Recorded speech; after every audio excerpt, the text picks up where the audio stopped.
She was forced to sit alone at her sister's wedding, until a single dad said, "Act like you're with me." Have you ever felt invisible in a room full of people who are supposed to love you? Emma sat in the back corner of her own sister's wedding reception, watching everyone laugh and dance while she fought back tears. The seating chart had placed her at a table by herself, tucked away like an afterthought. Her family hadn't forgotten to invite her, they'd just forgotten she mattered.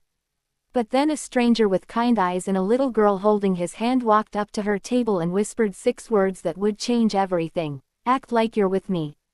What happened next didn't just save Emma from the most humiliating night of her life. It reminded her that sometimes kindness comes from the most unexpected places, and that one person's compassion can heal wounds that family left behind.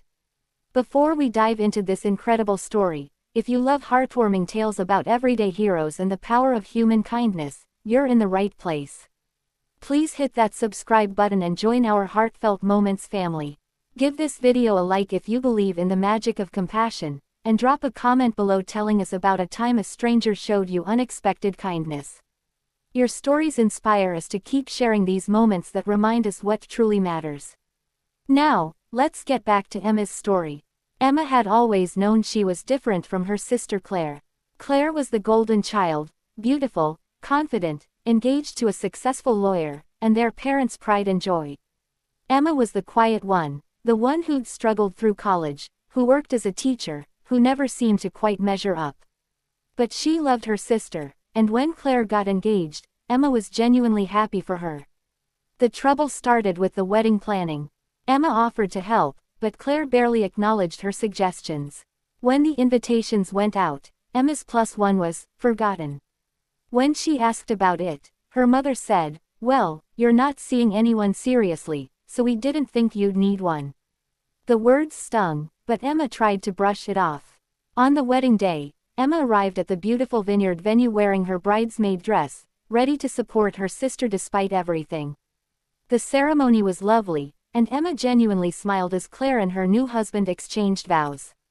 But when the reception started, that's when her heart truly broke. The seating chart directed her to table 12, tucked in the far back corner near the kitchen doors. When she got there, she realized it was a table for one. Around her, every other table buzzed with laughter and conversation. Friends, family, even her parents' coworkers all had each other. Emma had a single place setting and a wilting centerpiece. She sat down, her face burning with shame. Had her family really done this? Had they actually seated her alone at her own sister's wedding? She pulled out her phone, pretending to be busy, but her hands were shaking. Across the room, she could see her mother laughing with aunts and uncles. Her father was giving a toast. Claire was radiant, surrounded by her bridesmaids. And Emma was alone. The first course came and went. Emma picked at her food, willing herself not to cry.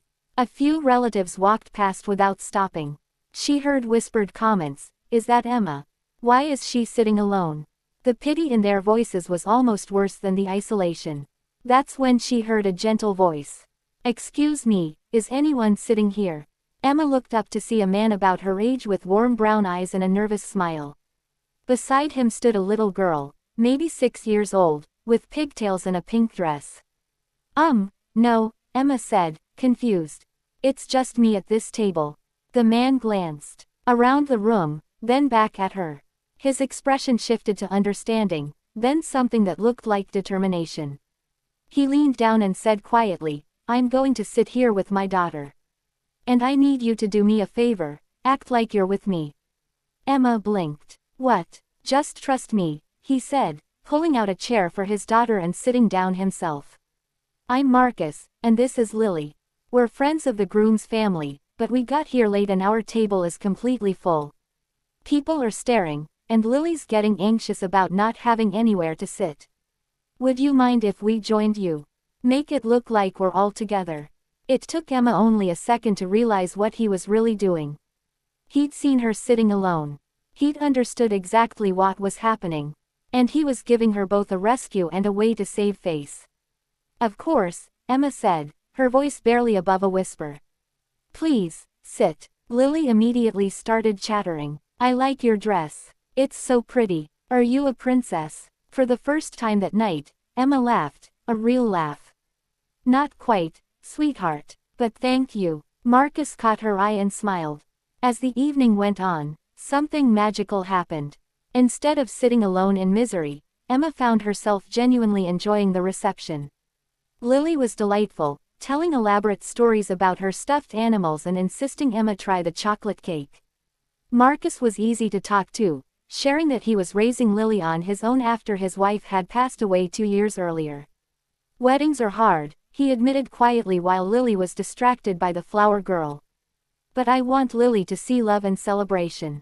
I want her to believe good things are still possible. I'm sorry about your wife, Emma said. Thank you. And I'm sorry about whatever happened that left you at this table alone. Family can be complicated. Emma felt tears prick her eyes, but this time they weren't tears of shame. They were tears of relief, of being seen, of being treated with dignity when her own family hadn't bothered. As the night wound down, Marcus stood to leave. Thank you for letting us crash your table, he said with a warm smile. Thank you for seeing me, Emma replied. Marcus paused, then pulled out his phone. Would you want to grab coffee sometime? I mean it, not out of pity. You're interesting, you're kind to kids, and I'd genuinely like to get to know you better. Emma felt something shift in her chest. Hope, maybe. I'd really like that. 6 months later, Emma would tell people that her sister's wedding was one of the best nights of her life. Not because of her family, but because one kind stranger chose compassion over convenience. Marcus and Lily became her chosen family, the people who saw her worth when others couldn't. Sometimes the people who are supposed to love us forget to show up. But if we stay open, kindness will find us in unexpected forms, in a single dad with a nervous smile, in a little girl who thinks we're a princess, in a stranger who sees our pain and decides to ease it. Emma learned that night that we can't control how others treat us, but we can choose to be the kind of person who notices when someone is hurting. We can be like Marcus, someone who acts. So today, look around. Who's sitting alone? Who needs someone to see them? Be that person. Act like you're with them. You might just change their life.